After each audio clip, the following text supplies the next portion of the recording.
हमारे सभी YouTube family को बहुत बहुत जय जय श्री सीताराम। देखिए, गुप्त नवरात्रों में की गई साधना हमारे को 100 गुना अधिक फल देती है। और कारण क्या है? क्योंकि अब जिस तरीके से साल में 4 नवरात्रे आते हैं और चारों ही नवरात्रे, चाहे 2 गुप्त नवरात्रे भी क्यों ना होते हो, लेकिन ज़्यादातर जो माता रानी पर भरोसा रखते हैं वह अब पूरे संसार में माता रानी के भक्त हैं।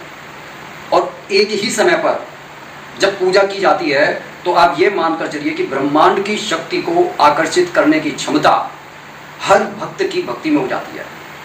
इसीलिए ये कहा जाता है कि शुभ मुहूर्त में, शुभ समय को कभी अपने हाथ से जाने नहीं देना चाहिए, क्योंकि हमारे अपेक्षा से भी अधिक अच्छे फल हमारे को मिलते हैं।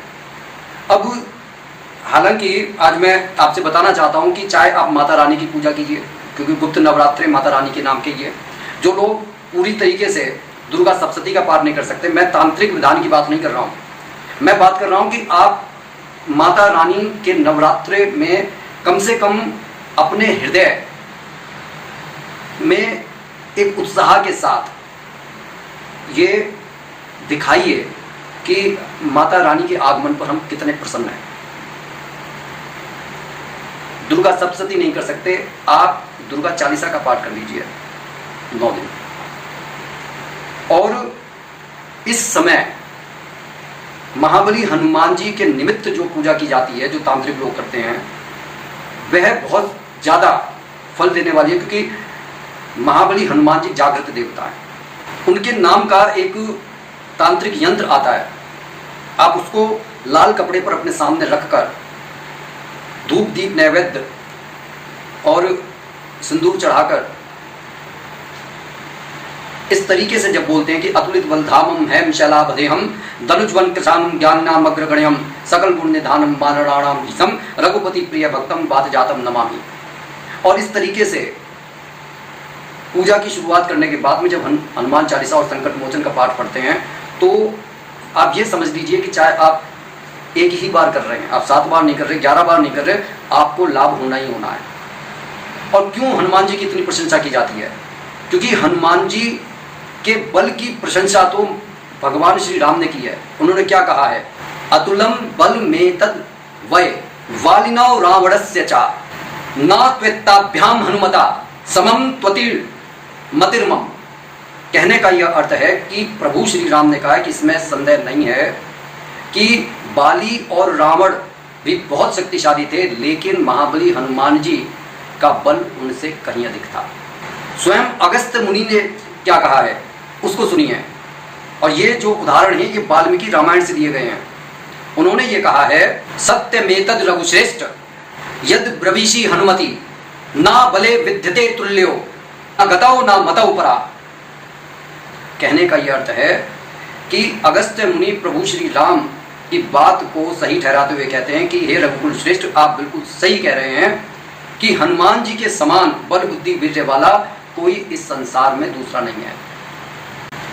तो जब उनकी शक्ति की कोई पराकाष्ठा ही नहीं है, जबकि एक बार हनुमान जी ने स्वयं कहा है, हो सकता है कि कुछ अज्ञानी लोग इसे अहंकार समझ लें, महाबली हनुमान जी ने क्या कहा है? मैं अपार पराक्रम वाला हूं, करोड़ों तुच्छ रावण भी मेरे सामने कुछ नहीं है। और ऐसा उन्होंने क्यों कहा है? क्योंकि वह इस सृष्टि के निर्माणकर्ता प्रभु श्री राम के भक्त हैं, उनके ऊपर उनका हाथ है। तो हमारे को समझना चाहिए कि जब हमारे जीवन में कोई समस्या आती है, कोई व्यवधान आता है, तो इतना विश्वास, अटल विश्वास हमारे को भी महाबली हनुमान जी पर होना चाहिए जितना अटल विश्वास महाबली हनुमान जी का प्रभु श्री राम पर है। और उस समय हम भी ये कह सकते हैं कि मैं इतना महापराक्रम वाला व्यक्ति हूं कि ये जो करोड़ों तुच्छ समस्याएं जो मुंह बाकर इस संसार में मेरे सामने खड़ी हैं, इनकी कोई औकात मेरे सामने नहीं है, क्योंकि मेरे कंधे पर उस महाबली हनुमान का हाथ है जिससे रावण और बाली भी कांप उठे थे। तो कहने का यह अर्थ है कि इस शुभ मुहूर्त में, शुभ समय को आप अपने हाथ से खाली हाथ ना जाने दें। चाहे तो आप देवी माता की पूजा करें, चाहे आप महाबली हनुमान जी की पूजा करें, जो भी पूजा करेंगे आपको आपकी अपेक्षाओं से कहीं अधिक फल मिलने वाला है।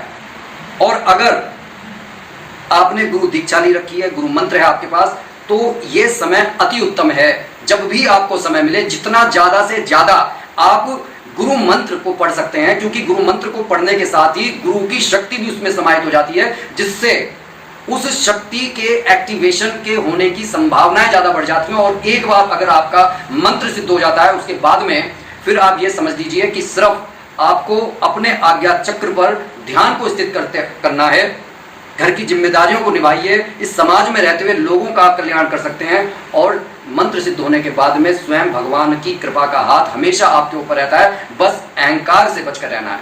तो कैसी लगी ये वीडियो कमेंट करके जरूर बताइएगा। बोलिए जय जय श्री सीताराम।